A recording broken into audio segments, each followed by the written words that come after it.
A gente então começou uma série no domingo passado com o pastor Paulo. Eu amo a minha igreja, né? Eu amo estar aqui, eu amo ser igreja. Na verdade, o foco foi exatamente esse, né? Servindo com os meus talentos e dando o meu melhor, fazendo com excelência aquilo que Deus colocou em minha mão para fazer, né?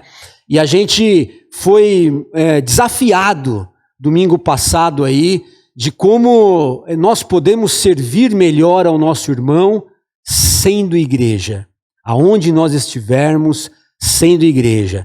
E hoje nós vamos dar sequência aos T's, né? Que são 4 T's que nós adotamos aí para amar a igreja.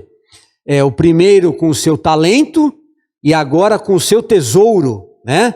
Então, dedicando o seu tesouro com generosidade. E antes da gente entrar aí no tema da generosidade, a gente precisa entender o que realmente é ser igreja.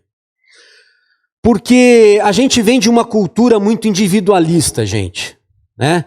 Desde lá da época do iluminismo e do humanismo, né? A gente percebe que as gerações, elas vêm sendo bombardeadas pelo individualismo.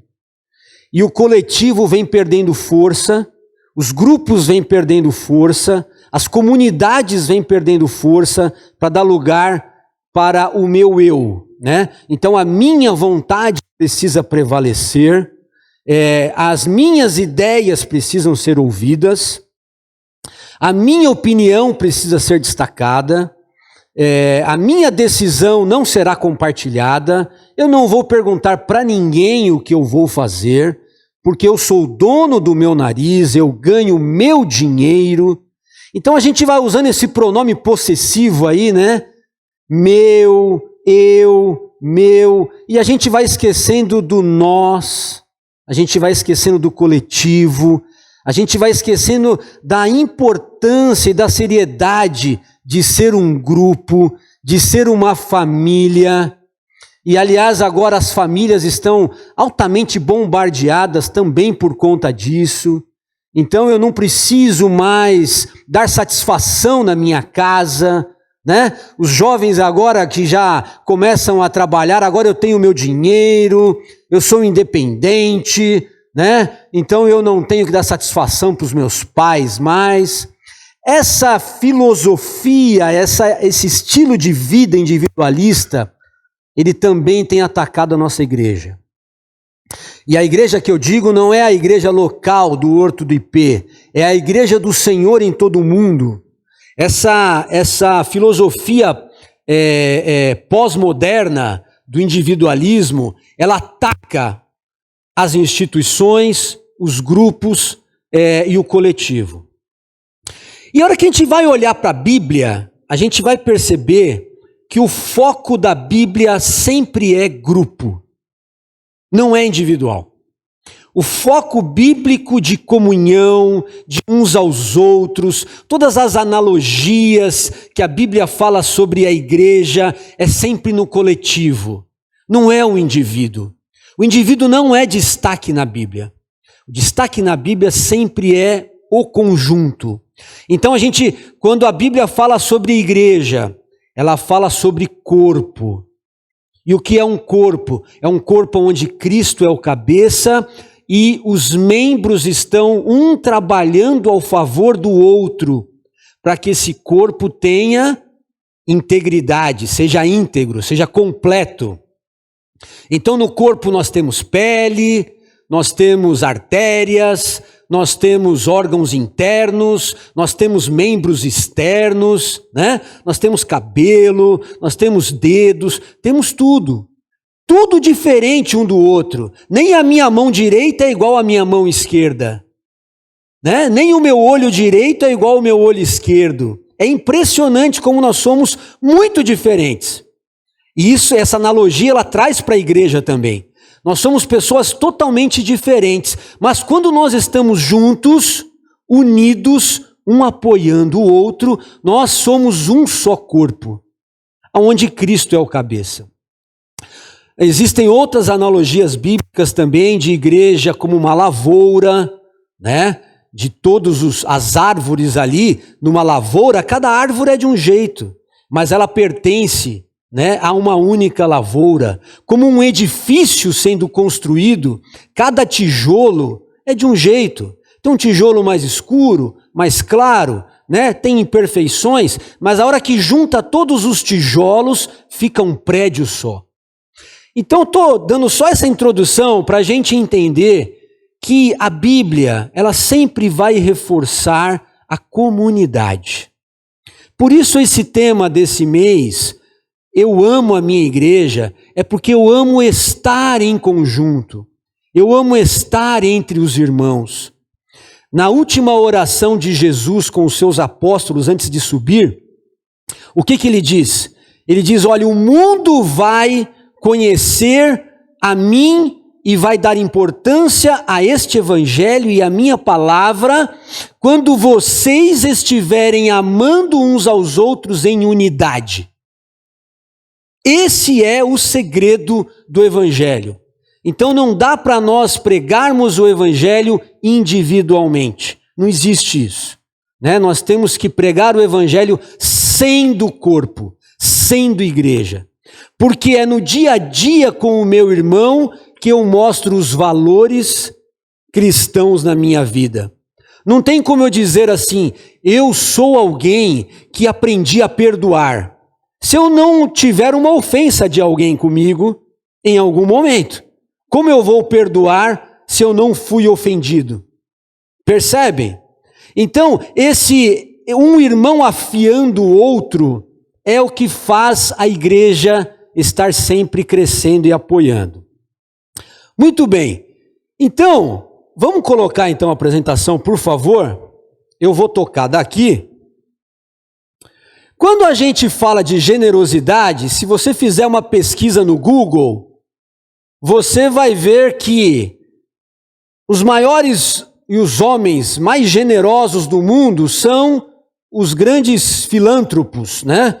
São os caras que têm as grandes fortunas, que têm investido parte da sua herança, da sua grana, do seu dinheiro em ações sociais e humanitárias pelo mundo, desenvolvimento de pesquisas, de vacinas, enfim.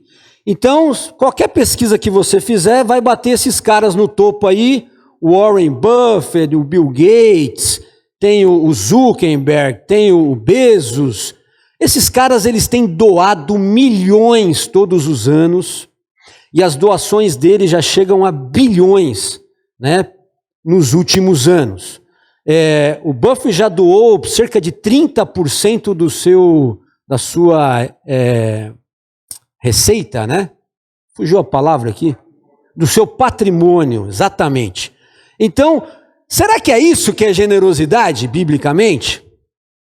Essa é uma pergunta, eu trouxe aqui só para a gente refletir.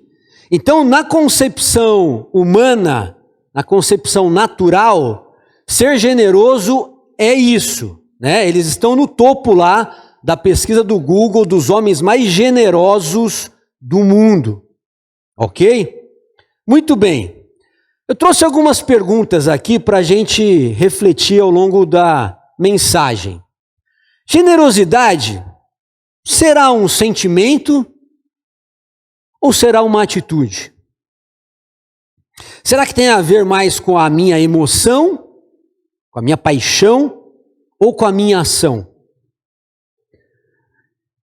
Generosidade depende de quanto eu tenho, depende de quanto eu ganho, depende de quanto eu dou? Será que generosidade tem a ver com valores monetários? Generosidade, ela é uma despesa ou ela é um investimento? Ou será que não é nenhum dos dois? É apenas uma gratidão. Então são pontos para a gente refletir aí e ao longo da semana nós vamos discutir isso nos nossos PGs, né? Aguardem aí as perguntas. Muito bem. A generosidade, ela será recompensada? Se ela for recompensada, por quem? Como? E quando? Então, são essas perguntas aí que a gente precisa entender um pouquinho quando a gente fala sobre generosidade, né? Para a gente entrar agora no texto que nós vamos ler. Então eu quero pedir para vocês abrirem aí no texto de 2 Coríntios, capítulo 8. Na verdade, o 8 e o 9 contam uma história muito bacana sobre generosidade, que a gente vai acompanhar agora aqui. Eu vou ler na NVI, tá?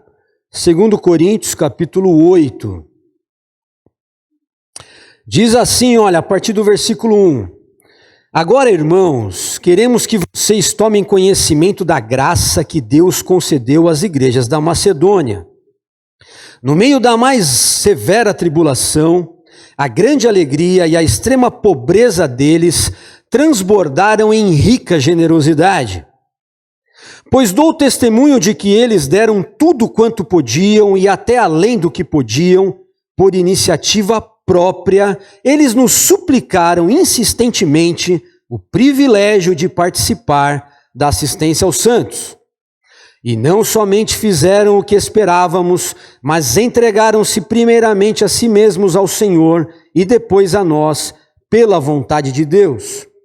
Assim, recomendamos a Tito, visto que ele já havia começado, que completasse esse ato de graça da parte de vocês. Versículo 7. Todavia, assim como vocês se destacam em tudo, na fé, na palavra, no conhecimento, na dedicação completa e no amor que vocês têm por nós, destaquem-se também neste privilégio de contribuir. Não lhes estou dando uma ordem, mas quero verificar a sinceridade do amor de vocês, comparando-o com a dedicação dos outros. Pois vocês conhecem a graça de nosso Senhor Jesus Cristo, que sendo rico se fez pobre por amor de vocês, para que por meio de sua pobreza vocês se tornassem ricos. Este é o meu conselho. Convém que vocês contribuam, já que desde o ano passado vocês foram os primeiros, não somente a contribuir, mas também a propor esse plano. Agora, completem a obra, para que a forte disposição de realizá-la seja igualada pelo zelo em concluí-la, de acordo com os bens que vocês possuem. Porque se há prontidão, a contribuição é aceitável de acordo com aquilo que alguém tem e não de acordo com o que não tem. Nosso desejo não é que outros sejam aliviados enquanto vocês são sobrecarregados, mas que haja igualdade. No presente momento, a fartura de vocês suprirá a necessidade deles, para que, por sua vez, a fartura deles supra a necessidade de vocês. Então haverá igualdade, como está escrito: quem tinha recolhido muito, não teve demais, e não faltou a quem tinha recolhido pouco. Vamos para o 9 agora. A partir do versículo 5. Assim achei necessário recomendar que os irmãos os visitem antes e concluam os preparativos para a contribuição que vocês prometeram. Então, ela estará pronta como oferta generosa e não como algo dado com avareza. Lembrem-se, aquele que semeia pouco também colherá pouco, e aquele que semeia com fartura também colherá fartamente. Cada um dê conforme determinou em seu coração, não com pesar ou por obrigação, pois Deus ama quem dá com alegria. E Deus é poderoso para fazer que lhe seja acrescentada toda a graça, para que em todas as coisas, em todo o tempo, tendo tudo o que é necessário, vocês transbordem em toda boa obra. Como está escrito, distribuiu, deu seus bens aos necessitados, a sua justiça dura para sempre. Aquele que supre a semente ao que semeia, e o pão ao que come, também lhe suprirá e aumentará a semente, e fará crescer os frutos da sua justiça. Vocês serão enriquecidos de todas as formas, para que possam ser generosos em qualquer ocasião e por nosso intermédio a sua generosidade resulte em ação de graças a Deus. O serviço ministerial que vocês estão realizando não está apenas suprindo as necessidades do povo de Deus, mas também transbordando em muitas expressões de gratidão a Deus. Por meio dessa prova de serviço ministerial, outros louvarão a Deus pela obediência que acompanha a confissão que vocês fazem do Evangelho de Cristo e pela generosidade de vocês em compartilhar os seus bens com eles e com todos os outros.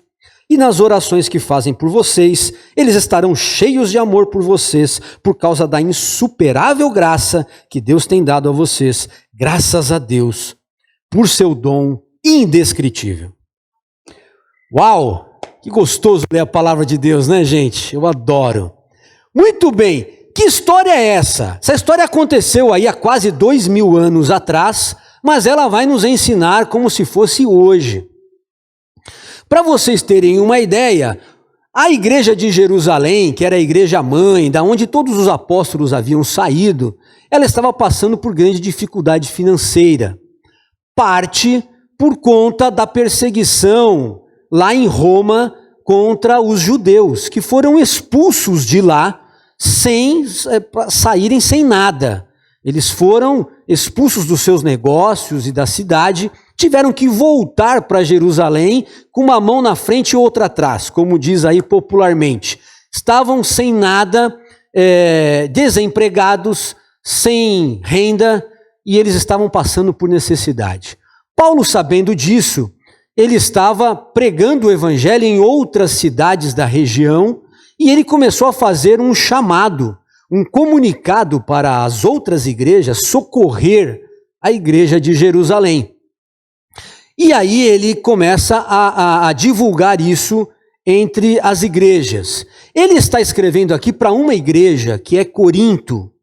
Corinto era uma cidade rica, era uma cidade com dinheiro, com posses. Então Paulo fica bem à vontade ali para pedir uma ajuda para eles, porque era um povo que tinha condições de ajudar. Mas vocês percebem que do versículo 1 ao 5 do capítulo 8, ele coloca uma outra igreja na narrativa, que é a igreja da Macedônia. E ele usa a igreja da Macedônia como referência para que a igreja de Corinto abençoe a igreja de Jerusalém. E é exatamente nesse texto aqui que a gente vai entender quais são os critérios que ele usa aí para essa generosidade. Então vamos voltar lá para a apresentação, por favor. Olha só que interessante.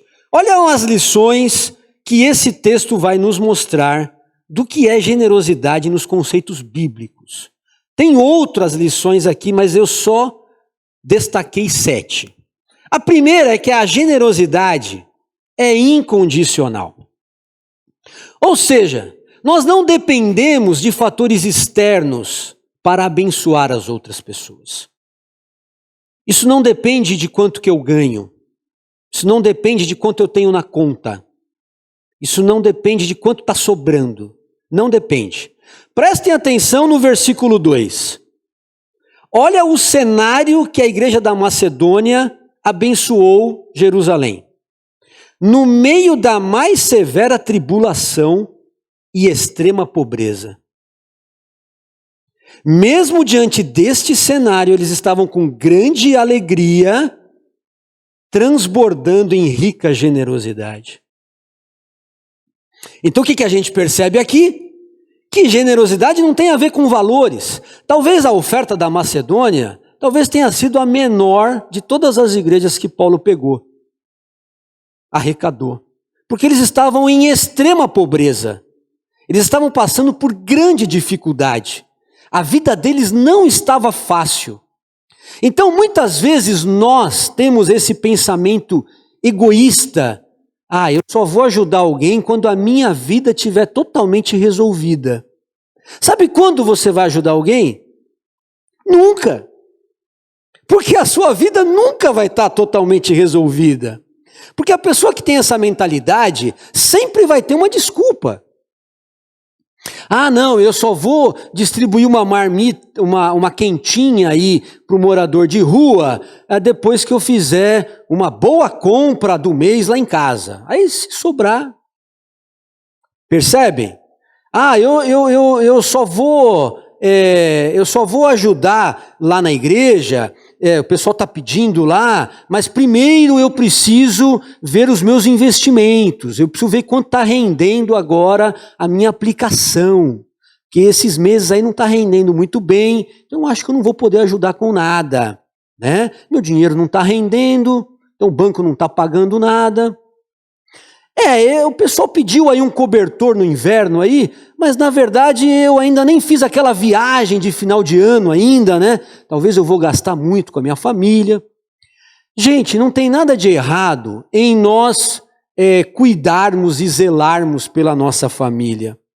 A grande questão é quando nós ficamos colocando desculpas para ajudar os outros. Eles não colocaram desculpas aqui, eles simplesmente foram lá e abençoaram. Muito bem, um outro conceito que a gente vai aprender aqui nessa história é que a generosidade, ela exige um sacrifício, gente. Ela não é do que está sobrando apenas, né? Ah, eu vou ver quanto que eu ganhei, quanto que vai ser o meu aumento o mês que vem, então, se sobrar alguma coisa aí, talvez eu leve uma cesta básica lá na igreja, né? Então, a gente percebe na história que eles deram tudo quanto podiam e além do que podiam. Então isso tinha um preço para eles. Eles fizeram um sacrifício de amor.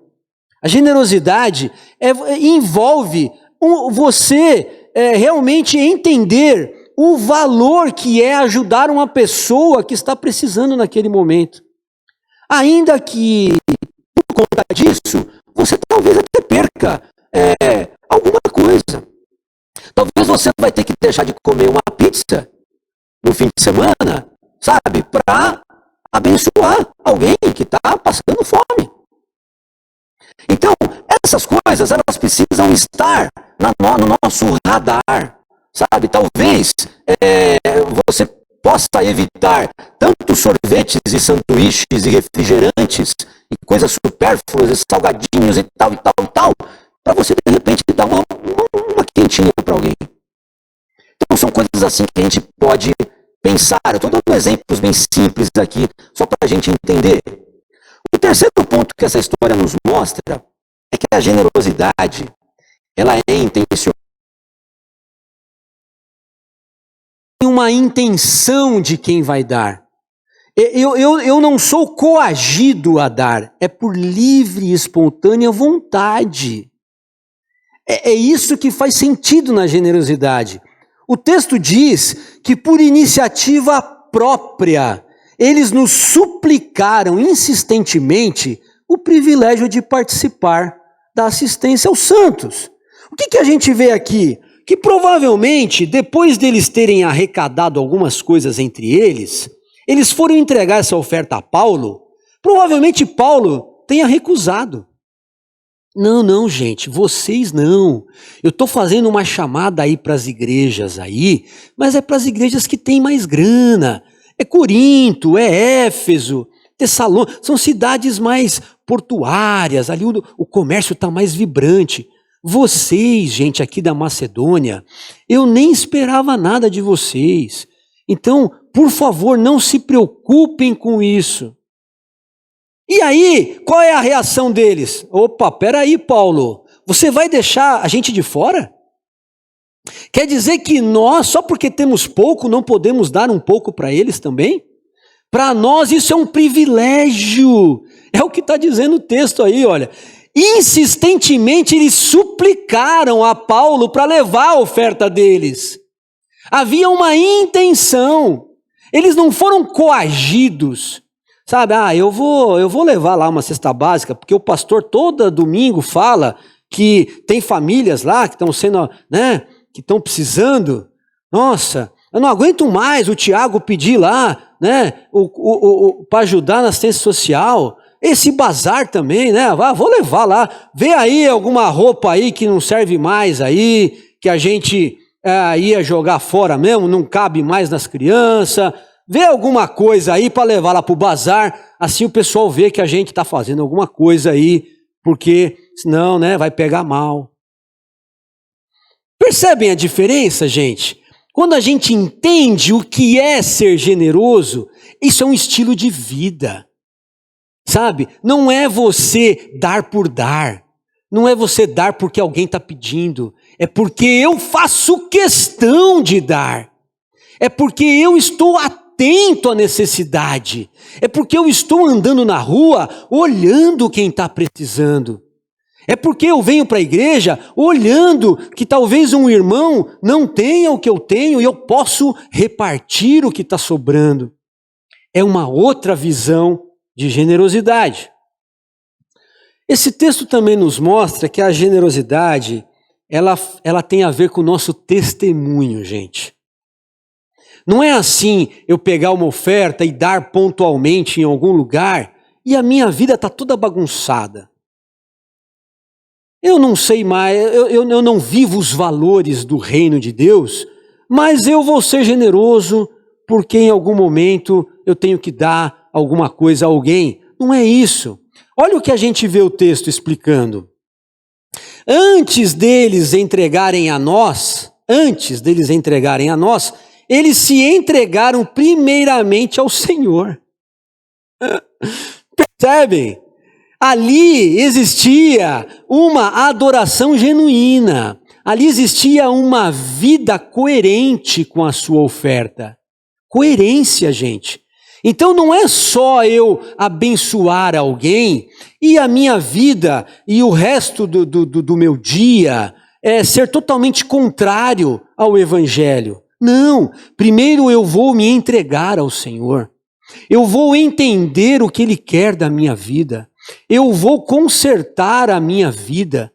Eu vou ter uma vida que agrada a Deus. E por esta vida agradar a Deus, eu também contribuo.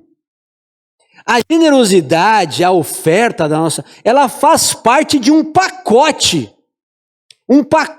de conversão, um pacote de transformação do Evangelho em nós. Quando nós somos altamente impactados por essa verdade, é natural que a gente seja generoso, porque o Espírito Santo de Deus já nos transformou, porque o Espírito Santo de Deus já nos limpou do egoísmo, já nos limpou do individualismo. Então, dar e abençoar é algo natural quando eu tenho uma vida consagrada ao Senhor. É isso que eles estavam fazendo aqui. O versículo 7 fala assim, olha, assim como vocês se destacam em tudo. A igreja de Corinto era uma igreja cheia de dons.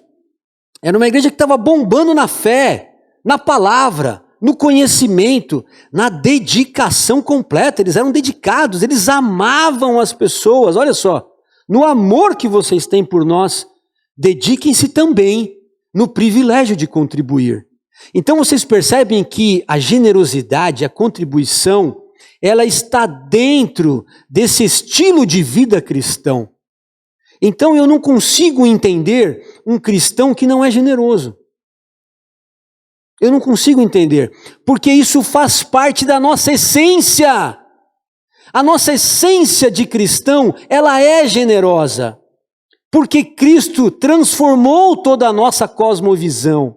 Ele mudou a nossa forma de pensar. Ele transformou a nossa mente. E agora nós olhamos com os olhos de Cristo para as situações. O nosso coração sente o que Cristo sentiria pelas pessoas. Muito bem. O quinto ponto que esse texto nos mostra é que a generosidade, ela tem um propósito. Ela tem um propósito, ela não é um fim em si. Por que ela tem? Por que a generosidade é importante nos valores cristãos? Porque o propósito é que haja igualdade. O propósito de Deus nunca foi desigualdade entre as pessoas. O propósito de Deus não é que existam bilionários e outras milhões de pessoas passando fome. Isso é resultado do pecado e da cobiça do coração do homem, mas não dos planos de Deus. O plano de Deus nunca foi que houvesse essa desigualdade tão grande. Enquanto um vai num restaurante e pede uma garrafa de vinho que custa 15 mil reais, o outro não tem arroz para dar para o seu filho. Tem alguma coisa errada aí. Esse não é o plano de Deus. O plano de Deus é que haja igualdade, no desejo que todos sejam aliviados. Aliás, não é que os outros sejam aliviados enquanto vocês são sobrecarregados. Não é esse o plano. Então quer dizer que eu vou ajudar todo mundo e eu vou passar necessidade? Não. O objetivo é que eu reparta o que eu tenho e que todos possam ter um pouco. Esse é o objetivo. O outro texto diz: no presente momento, a fartura de vocês vai suprir a necessidade deles. Mas pode ser que um dia você esteja precisando e eles vão te suprir. É desse jeito que funciona a igreja, queridos. É desse jeito. Porque ninguém aqui é autossuficiente. Talvez você esteja numa fase financeira boa. Para que Deus te preparou uma fase financeira boa? Um dos objetivos é para você socorrer o seu irmão que está precisando. Mas você que está numa fase financeira boa, você não é autossuficiente, porque você precisa da igreja do Senhor em outros aspectos da sua vida. Talvez você esteja abalado emocionalmente. E aquele irmão que está precisando dos seus recursos, ele pode te dar um abraço. Ele pode te dar um apoio. Ele pode te dar um conselho. Ele pode te fortalecer. Percebe como a igreja, ela vive nessa completude? A gente vai se completando. Parece que é um quebra-cabeça que vai assim, uma pecinha vai juntando na outra. Impressionante, gente. Então, talvez hoje você esteja numa fase muito boa. Preste atenção nas pessoas ao seu lado.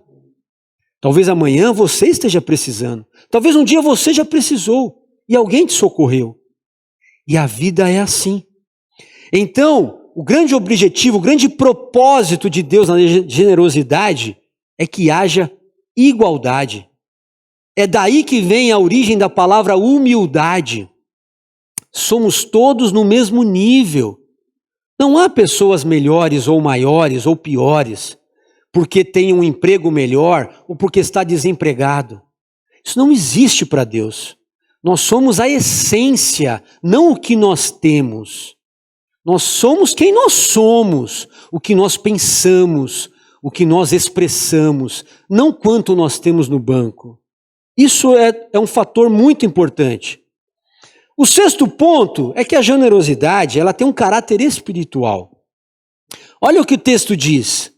Por meio deste ministério, desta prova que vocês vão estar dando e ajudando as pessoas, outros louvarão a Deus. Olha que coisa linda. Por conta da generosidade de vocês e por vocês compartilharem os seus bens com eles, o nome de Deus será glorificado. Olha que coisa linda. Por quê, gente? Porque quando você é um bom vizinho, as pessoas agradecem a Deus por ter um bom vizinho. Sabiam? Nossa, obrigado, Senhor, porque o Senhor me deu um bom vizinho aqui. Uma pessoa que está sempre aqui disposta, me ajudou a empurrar o carro outro dia ela varreu a minha calçada.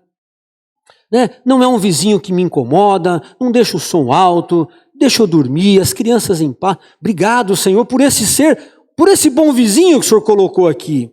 Quando você é um bom funcionário, as pessoas que trabalham com você agradecem a Deus. Fala, Senhor, obrigado, Deus, por estar numa equipe tão bacana lá no trabalho.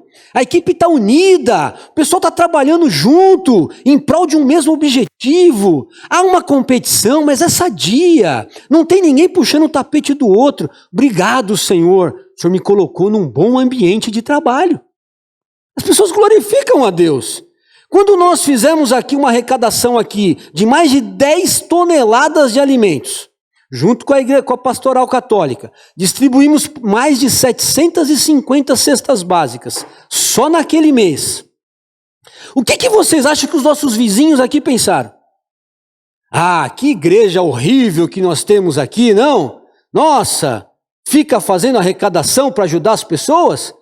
Ou será que eles disseram, graças a Deus que nós temos dentro de um condomínio 2 igrejas que estão pensando em abençoar os mais necessitados. A generosidade glorifica a Deus, queridos. Percebem? Quando nós fizemos aqui um muro solidário, penduramos aí centenas de peças de roupa e vários cobertores e chamamos as pessoas da comunidade para vir pegar aqui algumas peças de roupa e um cobertor no inverno. Será que as pessoas não glorificaram a Deus por isso? As pessoas que vieram aqui pegar um cobertor que você doou, Senhor, obrigado, Deus, porque o Senhor colocou no coração de alguém o desejo de aquecer a minha família.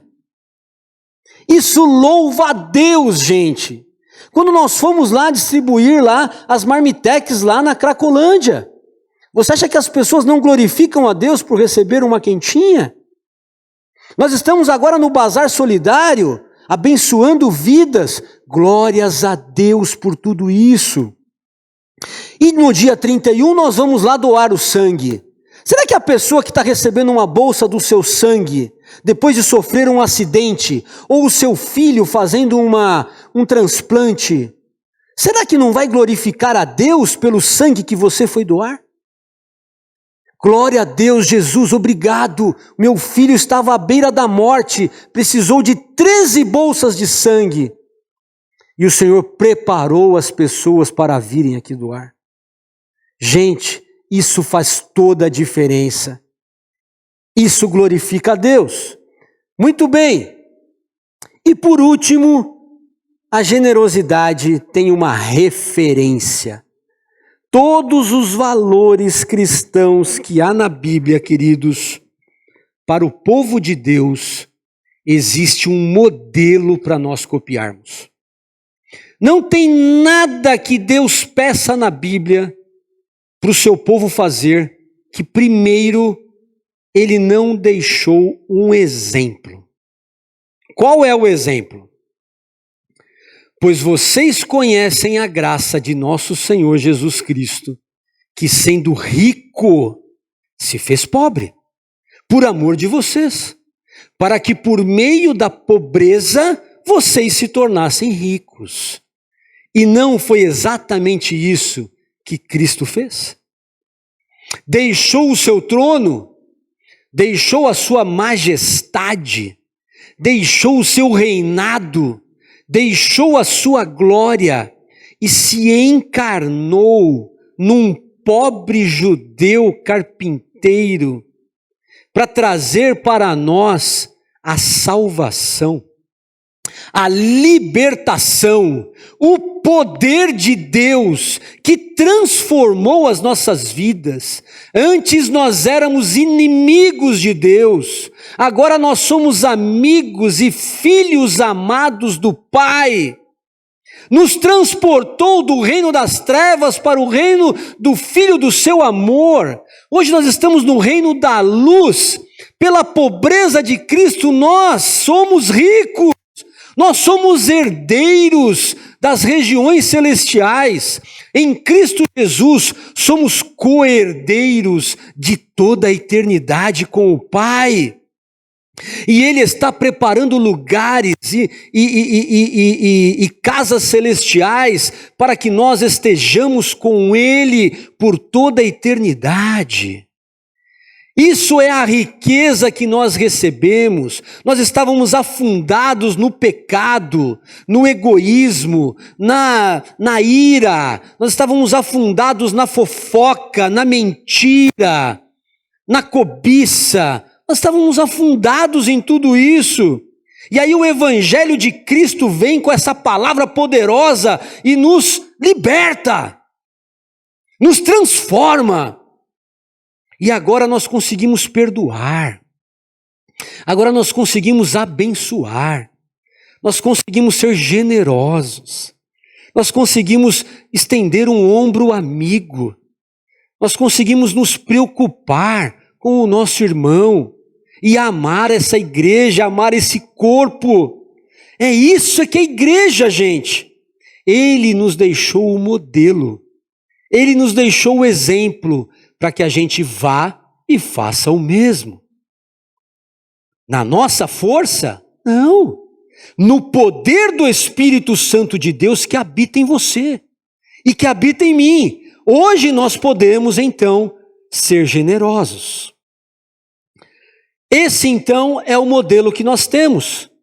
O amor de Cristo foi incondicional por nós. Não teve condição nenhuma para ele nos amar. O amor de Cristo foi sacrificial por nós. E o sacrifício dele custou tanto que custou a sua própria vida. Ele entregou-se a si mesmo. Esse é o terceiro ponto. O amor de Cristo por nós foi intencional. Não foram os soldados que mataram Jesus. Não foram os judeus que prenderam Jesus. Foi Jesus que se entregou por nós, de livre e espontânea vontade. Ele disse ao Pai: eu vou salvar o homem. Eu vou até a terra. Eu vou alcançar a humanidade. Eu vou morrer por eles. Porque ele percebeu o privilégio de servir. O amor de Deus, totalmente testemunho. Cristo tinha uma vida que falava por ele. Ele não tinha apenas um bom discurso, ele tinha uma vida de entrega. O amor de Cristo teve um propósito, nós já falamos sobre isso, o propósito de nos libertar, de nos salvar. Teve a questão espiritual, porque ele mesmo disse que tudo o que ele fazia era para glorificar o Pai. Eu vim a esta terra, diz Jesus, para cumprir a missão do Pai. E eu estou aqui para louvar o nome do Pai. Por isso, então, ele pode ser a nossa referência.